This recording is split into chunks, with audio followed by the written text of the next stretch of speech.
যারা মানুষকে কষ্ট দিবে তাদের লাইফে মারাত্মক 4টি বিপদ চলে আসবে, তারা এই বিপদ থেকে কখনো বাঁচতে পারবে না। আমাদের সমাজে কিছু মানুষ আছে, মানুষকে কষ্ট দিয়ে, মানুষকে ঠকিয়ে মনে করে যে আমি জিতে গেছি। মনে রাখবেন, এটা কিন্তু আসল জিতা নয়, আসল জিত হবে আখেরাতে। আখেরাতে যদি আপনি জান্নাত পেতে পারেন, মানুষের সাথে ভালো ব্যবহার করে আখেরাতে যদি আপনি সুন্দর একটি জীবন জান্নাতে গুছাতে পারেন, তাহলেই আপনি সার্থক হবেন। এছাড়া কখনোই কিন্তু আপনি সার্থক হবেন না, সাকসেসফুল ম্যান হতে পারবেন না। এজন্য মানুষকে কখনো কষ্ট দিবেন না। সহিহ মুসলিম শরীফের হাদিস, নবীজি সাল্লাল্লাহু আলাইহি ওয়াসাল্লাম জানিয়ে দিয়েছেন, আল মুসলিমু মান সালিমাল মুসলিমুনা মিন লিসানিহি ওয়া ইয়াদি। A true Muslim is a person, প্রকৃত মুসলমান হচ্ছে ওই ব্যক্তি, those hand and mouth for safe everyone, যার হাত এবং মুখ থেকে সকল মুসলমান নিরাপদে থাকে। কাউকে কষ্ট দিবেন না। যারা কষ্ট দেয়, 1 নাম্বার তাদের শাস্তি হচ্ছে তারা কখনো শান্তি পায় না। আল্লাহ তাআলা তাদের অন্তর থেকে শান্তি কেড়ে নেন, তাদের অন্তরে আল্লাহ তাআলা কষ্ট চাপিয়ে দেন।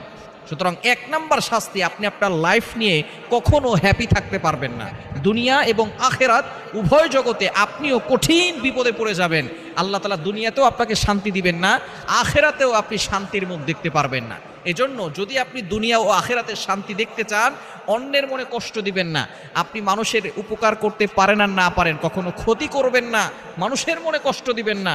কেননা মানুষের মন ভাঙা মসজিদ ভাঙার থেকেও মারাত্মক গুনাহ। কেননা মসজিদ বানিয়েছে, কাবা শরীফ বানিয়েছে ইব্রাহিম আলাইহিস সালাম আর ইসমাঈল আলাইহিস সালাম। প্রথমে তো ফেরেশতারা বানিয়েছিল, নূহ আলাইহিস সালামের সময় সব শেষ হয়ে গেছে। এরপর ইব্রাহিম আলাইহিস সালাম আবার নতুন করে বানিয়েছেন। কাবা শরীফ বানিয়েছেন ইব্রাহিম আলাইহিস সালাম আর ইসমাঈল আলাইহিস সালাম। কিন্তু এখন কথা হচ্ছে, মানুষের মনটা, মানুষটাকে বানিয়েছে আল্লাহ তাআলা নিজ হাতে। এটার গুনাহ হচ্ছে ভয়ঙ্কর গুনাহ। এজন্য মানুষের মনে কখনো কষ্ট দিবেন না। সুতরাং 1 নাম্বার, যারা মানুষকে কষ্ট দেয় তারা দুনিয়াতেও শান্তি পায় না, আখিরাতেও শান্তি পায় না। 2 নাম্বার হচ্ছে তাদের জীবনের সবচেয়ে প্রিয় জিনিসটা তারা হারিয়ে ফেলে। আল্লাহ পাক রব্বুল আলামিন তাদের জীবনের প্রিয় জিনিসটা কেড়ে নেয়। আপনার জীবনের যে প্রিয় জিনিস আছে, আপনি হারানোর জন্য প্রস্তুত থাকেন, কারণ আপনি মানুষের মনে কষ্ট দিয়েছেন। এজন্য অবশ্যই মানুষের মনে কখনো কষ্ট দিবেন না। 3 নাম্বার, যারা মানুষের মনে কষ্ট দেয় তাদের প্রতি অন্যান্য মানুষের কোনো ভালোবাসা থাকে না। মানুষ তাকে ঘৃণা করে, মানুষ আস্তে আস্তে তার প্রতি ভালোবাসা হারিয়ে ফেলে, মানুষ আস্তে আস্তে তাকে ঘৃণা করা শুরু করে, মানুষও তাকে মহব্বত করে না, ভালোবাসে না।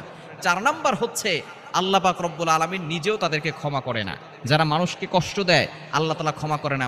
মনে রাখবেন, আল্লাহ হচ্ছেন ইনসাফকারী, আল্লাহ হচ্ছেন ন্যায় বিচারক। আল্লাহ তাআলা কখনো কারো প্রতি জুলুম করবেন না।